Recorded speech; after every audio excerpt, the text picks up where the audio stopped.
একজনের ছবি দেখতে পাচ্ছেন, মাত্র 21 বছর বয়সে তার ফাঁসি হয়ে গিয়েছিল। আরেকজনের ছবি হয়তো নেই, তার কথা মনে করতে হবে। তিনি সকলের কাছে পরিচিত মাস্টারদা সূর্য সেন। এই তরুণ ছেলেটি যখন তাকে ফাঁসি দেওয়ার হুকুম হলো, এবার চলো তোমার ফাঁসিতে যেতে হবে, সে বলছে একটু দাঁড়ান, আমি একটা বই পড়ছি, বই পড়াটা শেষ করে নিই। কি বই পড়ছো? সে জেলাকে দেখিয়ে বললো লেনিনের স্টেট অ্যান্ড রেভলিউশন। ইংরেজ জেলা ঘাবড়ে গেলেন। এই ফাঁসির আদেশ হয়েছিল তার কারণ ইনি ইংল্যান্ডের সংসদ ভবনে বোমা মেরেছিলেন। সবাই তাকে বলে তুই বোমা মারছো কেন? বলছে বোমা মেরেছি ভারতবাসীর ঘুম ভাঙাবার জন্যে, বোমা মেরেছি তোমাদের ইংরেজ শাসকদের ভয় পাওয়ানোর জন্য। তার কিছুদিন পরে, এই কয়েক বছর পরে, এটা 1919-এর ঘটনা, 1935, 32, 33, 35, মাস্টারদা স্কুলে অঙ্কের শিক্ষক। অঙ্ক মানে যুক্তি, অঙ্ক মানে বিশ্লেষণ। তিনি খুঁজে বেড়াচ্ছেন ক্লাসের ভালো ভালো ছাত্র কারা। তাদের ডেকে বলছেন, কিরে আমার সঙ্গে থাকবি, লড়াই করতে হবে। তিনি বলছেন লড়াই করবি কেন ব্রিটিশের বিরুদ্ধে? ব্রিটিশ তো আমাদের কত বড় রাস্তা দিয়েছে, কত বড় বড় ইমারত করে দিয়েছে, এত সুযোগ দিচ্ছে, তাও ব্রিটিশের বিরুদ্ধে লড়াই করবি কেন? ভেবে দেখিস। দুদিন পরে আয় আমার কাছে। দুদিন পরে ছাত্ররা এসে বলল, না আমরা নিজেদের সম্মান পাচ্ছি না, আমাদের আত্মসম্মানে ঘাটতি হচ্ছে।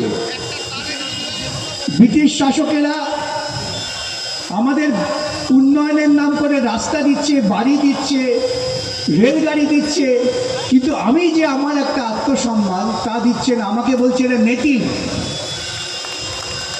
এই নেটিভদের সঙ্গে তারা ঘর করতে চান না, ঘৃণা করেন, তার বিরুদ্ধে লড়াই করতে হবে।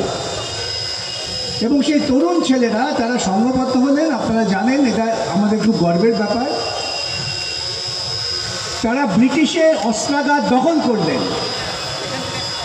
মাস্টারদা যখন ক্লাসের ছাত্রদের ডেকে বলছেন, তখন তার বোনেরা গিয়ে বলল যে কী হলো, আমরা কেন করব না? অনন্ত সিং তার দিদির কাছে গিয়ে গল্প করছেন, আমাদের মাস্টারদা এইসব শিখিয়েছেন, আমরা এবার যুদ্ধ করব, ইংরেজের বিরুদ্ধে যুদ্ধ করব। তার দিদি মাস্টারদার কাছে গেলেন, মাস্টারদা কী ব্যাপার, আপনি আমাদের ডাকছেন না কেন? আপনার কি ধারণা আমরা মেয়ে বলে আমরা ইংরেজের বিরুদ্ধে লড়তে পারবো না? মাস্টারদা ঘাবড়ে গেলেন যে আমাদের দেশে তো প্রথা ছিল মেয়েরা শুধু ঘর কন্যা করবে, সন্তানের জন্ম দেবে আর প্রতিদেবতার সেবা করবে, এই কৃষ্টিতে তো বড় করা হয়েছিল, এই মনুবাদী দৃষ্টিভঙ্গি। তিনি মেয়েদের একটু বাজিয়ে দেখলেন সত্যি সত্যি তারা পারবে কিনা। ওই একা ইন্দুদির সঙ্গে সঙ্গে আর অনেক এলেন। মাস্টারদা মেয়েদের একটা বাহিনী তৈরি করলেন, কল্পনা দত্ত, প্রীতিলতা, এরা সকলে মিলে ইংরেজের যে অস্ত্রাগার ছিল অস্ত্রাগারটা দখল করলেন। দখল করে সেখানে স্বাধীনতার ঝান্ডা উড়িয়ে দিলেন। তারপর যুদ্ধ হলো, অসম যুদ্ধ জালালাবাদ পাহাড়ে। সেই গল্পের কথা আপনারা নিশ্চয়ই জানবেন। আমি শুধু এই কথাগুলো বলছি এই জন্যেই যে ইংরেজ সাম্রাজ্যবাদের বিরুদ্ধে ভারতবর্ষের মানুষ লড়াই করেছে। তাদের উদ্দেশ্য ছিল কি, যে আমরা ইংরেজ সাম্রাজ্যবাদীদের তাড়াবো আমার দেশ থেকে। এখন এই তাড়াবার জন্য যখন সমস্ত দেশের মানুষ ঐক্যবদ্ধ হচ্ছেন, ইংরেজ পুঁজিপতিরা অনেক বুদ্ধিমান, ধুরন্ধর ব্যবসায়ী জাত, তারা ঠিক করলেন যে এই যে মানুষের ঐক্য, এই ঐক্যটাকে নষ্ট করতে হবে। একই সময়ে, প্রায় একই সময়ে 1909-10 সময় সাভারকার নামে এক ভদ্রলোক, হিন্দু মহাসভা, তিনি বললেন ভারতবর্ষ দুটো জাতি, একটা হিন্দু একটা মুসলমান, এই দ্বিজাতি তত্ত্ব খাড়া করলেন সাভারকার, RSS। এবং এটা যেই মুহূর্তে দ্বিজাতি তত্ত্ব সাভারকার খাড়া করলেন, তখন ইংরেজ বিশাল অংশের যে মুসলিম সম্প্রদায় তাদের নেতাদের ডেকে বললেন তোমরা এখন বুঝে নাও। তারা বলল আরে এটা আমরা বিপদে পড়ে যাব, তাহলে আমরাও ইসলামের ভিত্তিতে দ্বিজাতি তত্ত্ব চাই। দেশ বিভাগের পরিকল্পনা শুরু হয়ে গেল। এটা আমাদের বুঝতে হবে। ভারতবর্ষের প্রতিটা মানুষকে, বিশেষ করে বর্তমান সম্প্রদায়, তরুণ সম্প্রদায়কে উপলব্ধি করতে হবে। দেশ বিভাজনের মূল সূত্রটা গেঁথে দিয়েছিল RSS, এবং সেজন্যই ভারতবর্ষের যখন স্বাধীনতা সংগ্রাম চূড়ান্ত পর্যায়ে পৌঁছে গিয়েছে, ইংরেজ এই দ্বিজাতি তত্ত্বের সূত্রকে খাড়া করে দেশ বিভাজন করলেন। যারা মুসলিম লীগের নেতা ছিলেন জিন্না, তিনি বললেন আমার ধর্ম ইসলাম আমাকে নিয়ন্ত্রণ করবে, আমরা সবাই যারা ইসলামে বিশ্বাস করি তারা একটা জাতি। আর এরা বললেন যারা হিন্দু ধর্মে বিশ্বাস করে, হিন্দু ধর্ম কি আজ পর্যন্ত কেউ বলতে পারেনি, কেউ জানে না, আমি সেই বিস্তারিত ব্যাখ্যায় যাব না। হিন্দু হচ্ছে একটা সভ্যতা, যা বিবেকানন্দ বলেছিলেন। দেখেন ধর্ম দিয়ে যদি দেশ শাসন করা যায়, পাকিস্তান তৈরি হয়ে গেল। আমাদের ভারতবর্ষ, যে ভারতবর্ষে আমি জন্মেছি, যে ভারতবর্ষে এখানে যারা আছেন প্রায় 90% মানুষ জন্মেছেন, সেই ভারতবর্ষ সংবিধান সভায় আলোচনা করতে শুরু করলো যে আমরা দেশ শাসন করব কি করে। আমরা তো চিরকালই শাসিত হয়েছি, আমরা শাসিত হয়েছি মোগলদের দ্বারা, তুর্কিদের দ্বারা, সুলতানদের দ্বারা, আমরা শেষ শাসিত হয়েছি ইংরেজদের দ্বারা। ইংরেজরা আমাদের শাসন করেছে, আমরা তো কখনো শাসন করিনি। তাহলে আমরা স্বাধীন হওয়ার পর কিভাবে আমাদের দেশকে পরিচালনা করব, এটা খুব গুরুত্বপূর্ণ জিনিস। এবং সংবিধান সভায় আলোচনা হচ্ছে, সেখানে এই প্রশ্ন উঠেছিল যে এটা কেন হিন্দুদের রাষ্ট্র হবে না, ওরা পাকিস্তান হয়ে গেল, আমরা কেন হিন্দুস্তান হবে না। তো সব আলোচনার পর সংবিধান সভায় ঠিক হলো, we the people of India, আমরা ভারতবর্ষের জনগণ, না হিন্দু, না মুসলমান, না বৌদ্ধ, না খ্রিস্টান, না জৈন, না পার্সি, আমরা ভারতবর্ষের জনগণ। সে সীমান্ত পারের একজন ক্ষুদ্র মানুষ আজকে যিনি লাদাখে অনশন করছেন লাদাখের স্বাধীনতার জন্য, সেই মানুষটি যেমন, তেমন দিল্লির বুকে যিনি বসে আছেন তিনিও। আমরা সবাই মিলে ঠিক করলাম আমরা একটা প্রজাতন্ত্র তৈরি করব। প্রজাতন্ত্র মানে কি? প্রজাতন্ত্র মানে হচ্ছে আমরা সবাই রাজা, আমাদের এই রাজার রাজত্বে, নইলে মোদের রাজার সঙ্গে মিলবে কি সত্যি, আমরা সবাই রাজা। রাজা সবারে দেন মান, সে মান আপনি ফিরে পান। আমরা প্রজারাই ঠিক করব আমাকে কে শাসন করব, আমরাই নির্বাচন করব কে আমাদের শাসন করবে। আমরা যাকে নির্বাচন করব তার দায়িত্ব হচ্ছে আমাদের মান দেওয়া, আমাদের সম্মান দেওয়া, আমাদের প্রত্যেকটা নাগরিকের প্রতি শ্রদ্ধা রাখা। এটা যদি হয় তবেই প্রজাতন্ত্র। তো ভারতবর্ষের সংবিধান গৃহীত হলো, সংবিধানে বলা হলো আগামী দিন যারা শাসন করবেন, যারা ক্ষমতায় আসবেন, ক্ষমতায় আমরাই আনব। আমাদের বোকামোর জন্য আমরা কিছু বোকা লোককে ক্ষমতায় আনতে পারি, এটা তখন ধারণায় ছিল। তাই বলা হলো যে ভারতবর্ষ যখন পরিচালিত হবে তার সামনে থাকবে তিনটি লক্ষ্য: পলিটিক্যাল জাস্টিস, ইকোনমিক জাস্টিস এবং সোশ্যাল জাস্টিস। এটা অত্যন্ত গুরুত্বপূর্ণ। ইংরেজ আমাদের শোষণ করেছেন নির্বিচারে, আমাদের কৃষকেরা মারা গিয়েছে, আমাদের শ্রমিকেরা বেতন পায়নি। তাই যখন সংবিধান সভায় যাচ্ছেন পণ্ডিত জওয়াহরলাল নেহরু, তিনি কি প্রস্তাবনা রেখেছেন, এসব কথা আমাদের মনে করতে হবে, আমাদের ভুলিয়ে দেওয়া হচ্ছে।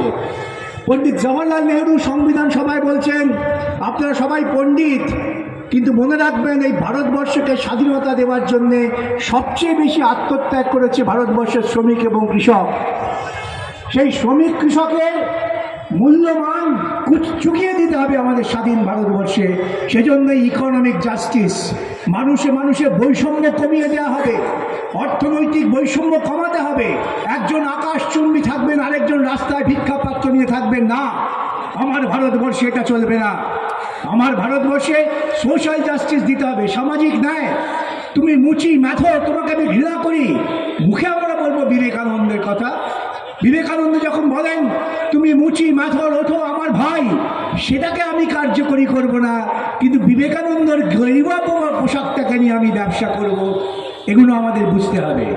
সেই ভারতবর্ষ যখন যাত্রা শুরু করলো, লক্ষ্য তার অর্থনৈতিক ন্যায়, লক্ষ্য তার সামাজিক ন্যায়। ভারতবর্ষের বুকে প্রথম পঞ্চবার্ষিকী পরিকল্পনা হলো।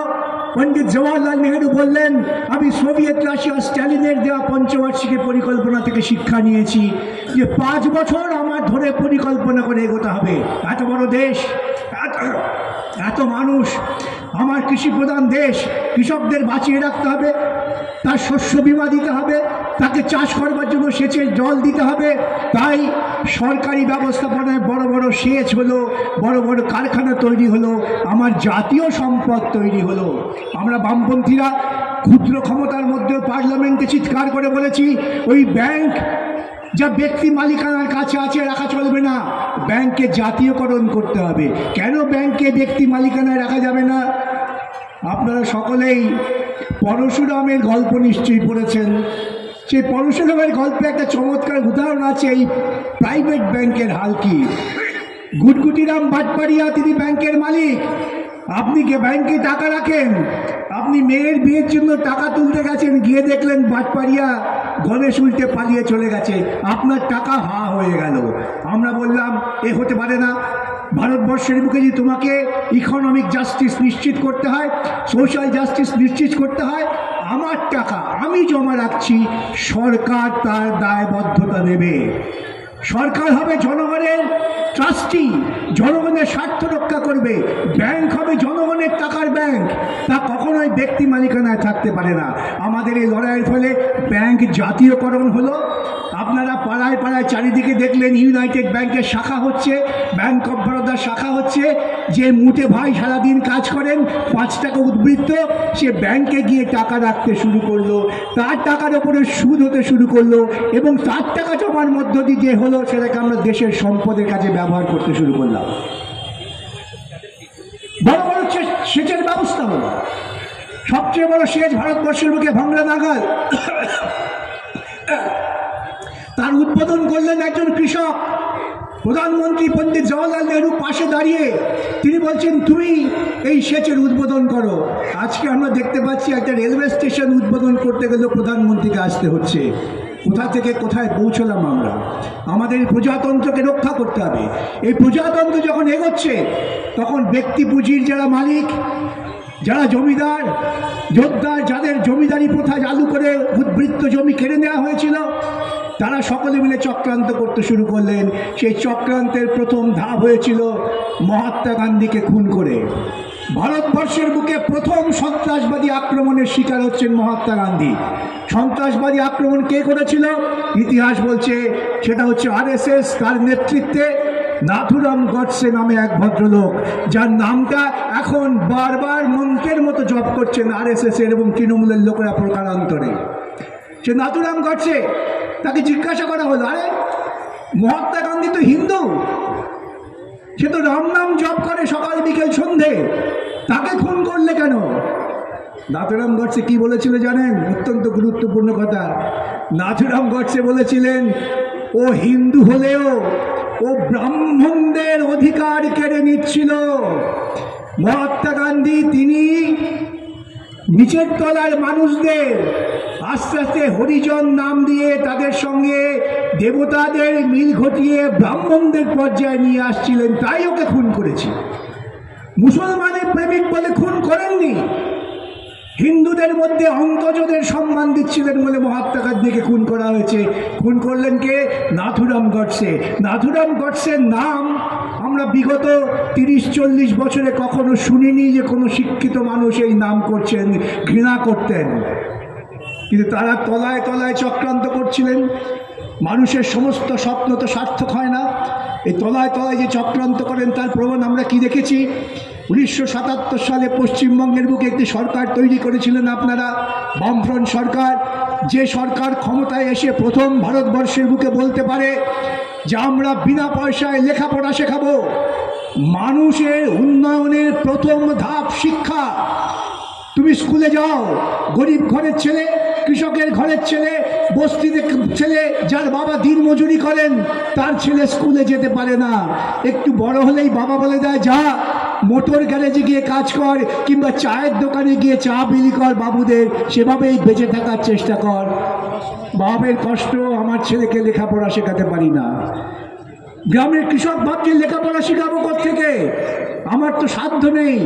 বামফ্রন্ট সরকার ক্ষমতায় এসে বললেন আমরা তোমাদের স্কুলে যাওয়ার গ্যারেন্টি সৃষ্টি করছি, 1 পয়সা বেতন দিতে হবে না। শিক্ষিত ছেলেদের বললেন তুমি কেন অন্য রাজ্যে যাবে, কেন তুমি কেরানি হওয়ার চেষ্টা করবে, তুমি লেখাপড়া শিখেছো, তুমি শিক্ষকতা করো, তোমার যে জ্ঞান যে বিদ্যা সেই বিদ্যা তুমি দান করো। সরকার দায়িত্ব নিয়ে ভাতা নয়, তোমার শ্রমের মর্যাদা, তোমাকে এমন বেতন দেবে যে বেতনে তোমার সম্মাননা বৃদ্ধি পাবে। তাই দেখবেন শিক্ষক নিয়োগের জন্য মারামারি হয়, এবং 34 বছর বাম সরকার যখন নিশ্চিত পদ্ধতিতে গ্রামের ছেলে মেয়েদের, শহরের মধ্যবিত্ত নিম্নবিত্ত বস্তিবাসীদের ছেলে মেয়েদের লেখাপড়ার গ্যারেন্টি সৃষ্টি করেছিল, যা সামাজিক ন্যায় নেওয়ার ক্ষেত্রে অন্যতম ধাপ। আমাদের বাংলার বিখ্যাত অর্থনীতিবিদ অমর্ত্য সেন তিনি বলছেন তার নীতিতে যে মানুষের উন্নয়নের 2টি ক্ষেত্র, একটা হচ্ছে শিক্ষা আর একটা হচ্ছে স্বাস্থ্য। আজকে গোটা পৃথিবী বলছেন যে মানুষের যদি উন্নয়ন করতে হয় তার 2টি নিরিখ, শিক্ষা এবং স্বাস্থ্য। 34 বছরে বামফ্রন্ট মানুষের শিক্ষার গ্যারান্টি সৃষ্টি করেছিল। কোনো বাবাকে বলতে হয়নি পাড়ার মোশায়েবদের কাছে গিয়ে অনুগ্রহ করুন আমার ছেলেটাকে ফ্রি করে দিন, ফ্রিশিপ না পেলেও পড়তে পারবে না। এই গ্লানি থেকে 34 বছরে বামফ্রন্ট সরকার শিক্ষা ব্যবস্থা মানুষের মধ্যে ছড়িয়ে দিয়েছিল। আপনাদের অভিজ্ঞতা আছে, আমার তো এইরকম বহু অভিজ্ঞতা আছে। একটি সভায় আমাকে ডাকা হয়েছিল আজ থেকে বহুদিন আগে, প্রায় 25 বছর আগে। বাচ্চাদের ওই পরীক্ষায় পাশ করলে পরে আপনারা জানেন সম্বর্ধনা দেওয়া হয়, নতুন কায়দা শুরু হয়েছে। প্রত্যন্ত গ্রামে এইরকম একটি সভায় একটি ছেলে 434 পেয়েছে, আর সবাই এসে বলছে আমার 3টে মাস্টারমশাই ছিল, আমার 5টা মাস্টারমশাই ছিল, তাদের সম্বর্ধনা দেওয়া হচ্ছে। ওই ছেলেটিকে যখন আমরা ডাকলাম, ছেলেটির বাবা বললেন ও আজকে আসতে পারেনি, আমি একটি কথা বলবো, আমাকে একটু কথা বলার অনুমতি দেবেন? আমি বললাম আসুন। ছিন্ন বসন, ক্লান্ত শরীর, সারাদিন কাজ করে তার ছেলে সম্বর্ধনা পাবে, সবাই এসছেন। তিনি মঞ্চে উঠে বললেন দেখুন আমি না লেখাপড়া জানি না, আমি সারাদিন মজুরি করি, সন্ধ্যেবেলা যখন বাড়ি ফিরি তখন দেখি আমার ছেলে কুপি জ্বালিয়ে পড়াশোনা করছে। যাদবপুরের লোকেদের কুপির অভিজ্ঞতা থাকতে পারে, আমাদের তো ছেলেবেলায় ছিল। এখনকার ছেলেদের হয়তো কুপি কী জিনিস জানেন না, তারা হ্যারিকেন কী জিনিস তাও জানেন না। বামফ্রন্ট সরকারের কৌলিন্যে বিদ্যুৎ উৎপন্ন হয়েছিল, কিন্তু সেই ছেলের বাপ বলছেন আমার ছেলে পড়তো, আমি কিছু বুঝতাম না, তাকিয়ে থাকতাম। সেই ছেলে 434 পেয়েছে, এটা কি খুব কম পেয়েছে? আমি তো বুঝি না, আমাকে তো বলবেন। আমি ভদ্রলোককে বললাম আপনার ছেলে থাকলে আমি ওকে মাথায় তুলতাম, ও সবচেয়ে ভালো করেছে। তার কারণ যে প্রথম জন্মের শিক্ষা পাচ্ছে। তার বাপ বলছে বামফ্রন্ট সরকার না থাকলে আমার ছেলেও আমার মতো চিরকাল নিরক্ষর থেকে যেত। এই ছিল 34 বছর। 34 বছরে বামফ্রন্ট সরকার বললেন তোমার উদ্বৃত্ত জমি, তোমার কে অধিকার দিয়েছে উদ্বৃত্ত জমি রাখার? আমাকে তো সামাজিক ন্যায় করতে হবে, আমাকে তো অর্থনৈতিক ন্যায় করতে হবে। উদ্বৃত্ত জমি নিয়ে আমরা গরিব কৃষক চাষিদের, দিনমজুর, ক্ষেত মজুর, তাদের বর্গা অধিকার দিয়েছিলাম। বিশ্বের সমাজতাত্ত্বিকরা বলছেন এক নীরব বিপ্লব। পশ্চিমবঙ্গের গ্রামাঞ্চলে অর্থনৈতিক শ্রীবৃদ্ধি হয়েছিল, গল্প কথা নয়, বাস্তব কথা। গ্রামের মানুষ যারা ছিলেন তাদের সঙ্গে জানবেন। আমার যাদবপুরের মানুষ কী ছিল? যাদবপুরের অভিজ্ঞতা আপনাদের কাছে আমি বিবৃত করতে চাই না, কিন্তু আমি শুধু বলতে চাই যে ন্যায় প্রতিষ্ঠার জন্য বামফ্রন্ট সরকার কাজ করছিলেন, তখন সুবিধাভোগীরা ধান্দাবাজ যারা, তারা ভেবেছিলেন এ সরকারকে ক্ষমতায় রাখতে দেয়া যাবে না। গুজরাট লবি পশ্চিমবঙ্গের সর্বনাশ করার জন্য মমতা দেবীকে শিখণ্ডী খাড়া করেছিলেন। দুটি উদাহরণ, আমি আর অন্য পথে বিশেষ যাব না। গোটা ভারতবর্ষে তখন দুটো কেমিক্যাল হাব হওয়ার কথা ছিল। কেমিক্যাল হাব মানে আপনি অনেকটা এগিয়ে গেলেন শিল্পক্ষেত্রে। সেই কেমিক্যাল হাব বন্ধ করার জন্য নন্দীগ্রামে আন্দোলন শুরু হলো। আন্দোলনে কারা ছিলেন? গুজরাটের সমস্ত নেতারা, মেধা পাটকার, রাজনাথ সিং সহ গুজরাট লবি এখানে ঝাঁপিয়ে পড়লেন। সিঙ্গুরের কারখানা তৈরি হয়ে গেছে, তাকে ভাঙবার জন্য গুজরাট লবি ঝাঁপিয়ে পড়লেন। মমতা সামনে রেখে তারা আমার কেমিক্যাল হাব করতে দিলেন না। কেমিক্যাল হাব গুজরাটে হয়ে গেল, গুজরাট সমৃদ্ধ হলো। আমার তৈরি হওয়া সিঙ্গুর কারখানা পাঠিয়ে দেওয়া হলো সানন্দে। আজকে সানন্দের লোকেরা বলছেন আমরা তো গ্রামের অন্ধকারে থাকতাম, আজকে সানন্দ ঝলমলে শহর, এবং সেখানে বিদেশি মোটর গাড়ির কারখানা হওয়ার জন্য বিদেশ থেকে শিল্পপতিরা আসছে। এই সুযোগটা তো আমার ছিল, তাকে তাড়িয়ে দিলেন, এবং আমার গ্রামের ছেলে আজকে সানন্দে যাচ্ছে শ্রম দিতে। এই গুজরাট লবির হয়ে বামফ্রন্ট সরকারকে তাড়াবার জন্য শিখণ্ডী খাড়া করে মমতা বন্দ্যোপাধ্যায়কে আমাদের সর্বনাশ করা হয়েছে। বামফ্রন্ট যখন ক্ষমতায় ছিলেন তখন হঠাৎ তিনি চিৎকার করলেন, অনুপ্রবেশ অনুপ্রবেশ অনুপ্রবেশ। সব বাংলাদেশের লোকেরা নাকি চলে আসছে পশ্চিমবঙ্গে সিপিআইএম এর হাত ধরে। পার্লামেন্টে অসভ্যতা করলেন, যেটা ওর কৃষ্টি। তৃণমূল ভাইয়েরা কিছু মনে করবেন না, আপনারা নিজেদের কৃষ্টির সঙ্গে কৃষ্টি তুলনামূলক ব্যবহার করে নেবেন। পার্লামেন্টে তিনি কি অসভ্যতা করেছিলেন? আজকে সিএএ এনআরসি, অমিত শাহ কি বলছেন? অমিত শাহ বলছেন আমরা তো দিদির দেখানো পথেই চলছি। দিদি তো চেয়েছিলেন অনুপ্রবেশ বন্ধ করো, সেজন্যই তো সিএএ, এবং সেজন্যই তো আগামী দিনে এনআরসি। তাহলে সিএএ এনআরসি তৈরির পেছনেও কিন্তু গুজরাট লবিকে সন্তুষ্ট করার জন্য মমতা দেবীর হাত ছিল। প্রচার যন্ত্র মানুষের মস্তিষ্ককে বিকৃত করে দেয়। দিবারাত্রি আপনি যদি একজন সৎ মানুষকে বলেন অসৎ অসৎ অসৎ, সবাই ভাবতে শুরু করবে তিনি অসৎ। আপনি যদি কোনো একটি মেয়ের দিকে আঙুল তুলে বলেন চরিত্রহীন, আপনি বিচার করবেন না, আপনি ধরে নেবেন মেয়েটা চরিত্রহীন।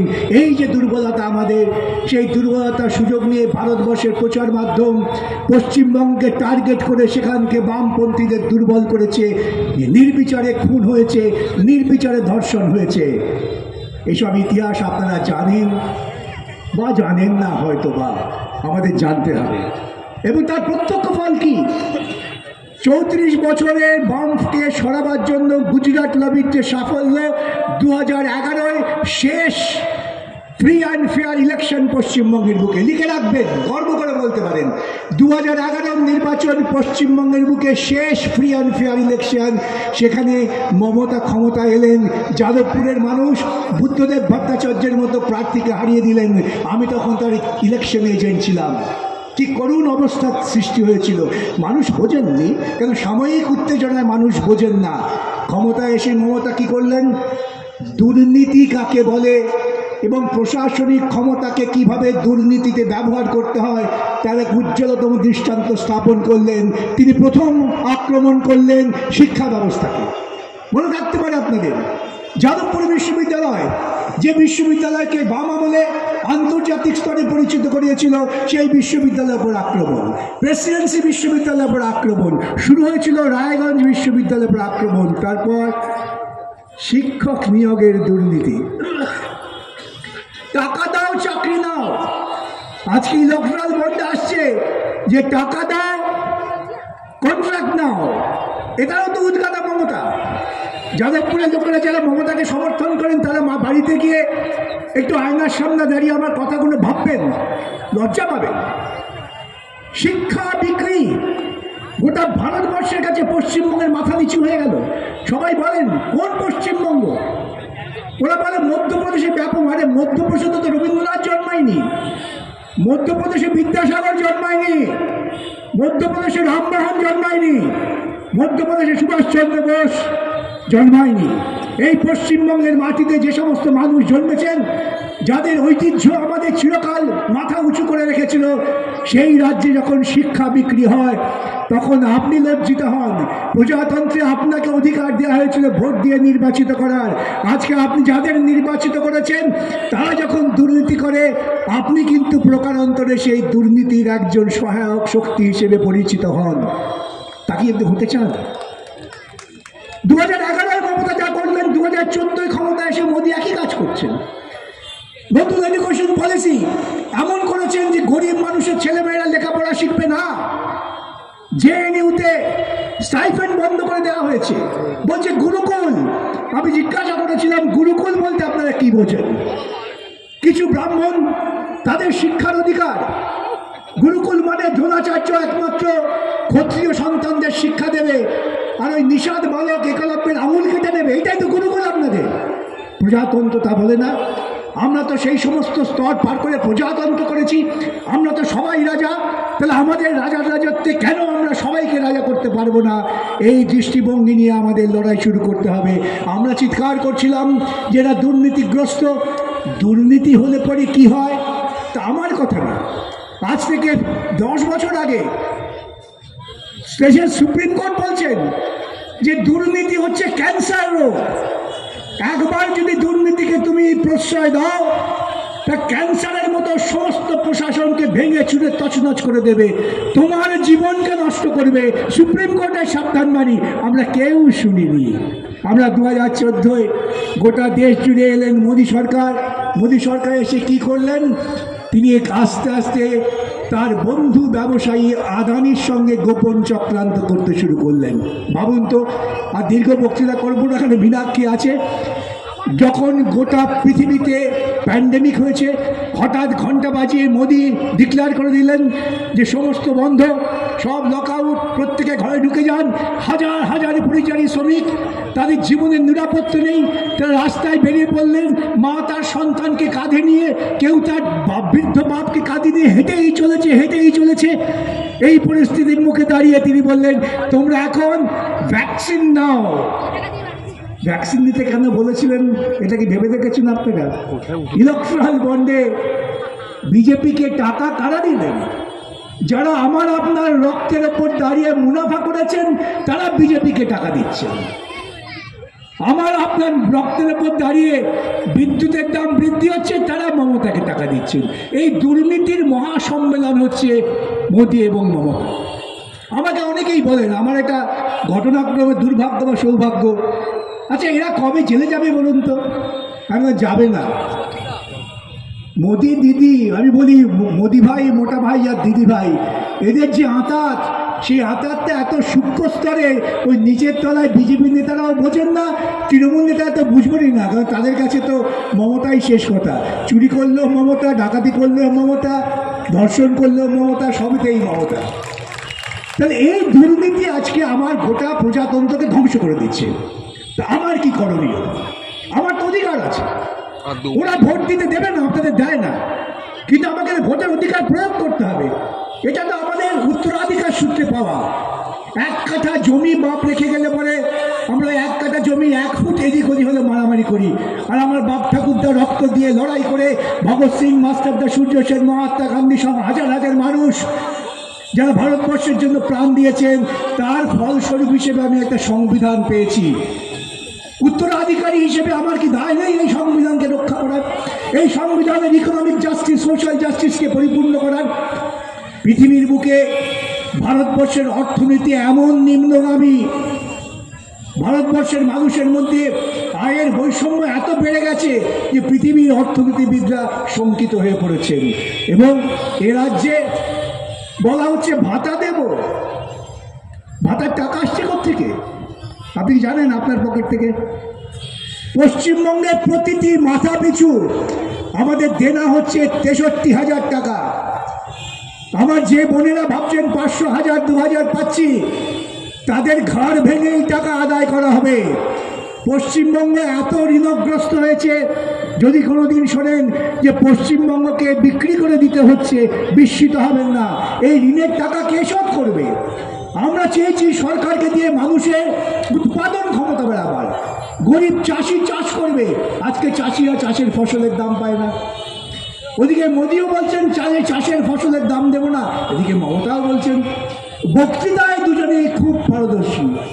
বক্তৃতা যখন শুনবেন তখন মনে হবে পৃথিবীতে কোনো সমস্যা নেই। মানুষ কিন্তু ক্রমশ ক্রমশ ক্ষয়িষ্ণু ক্ষীয়মান। এই প্রেক্ষিতে দাঁড়িয়ে আজকে গোটা ভারতবর্ষ চাইছে যে আমরা বামপন্থীদের চাই। বামপন্থী ছিল বলেই 100 দিনের কাজ।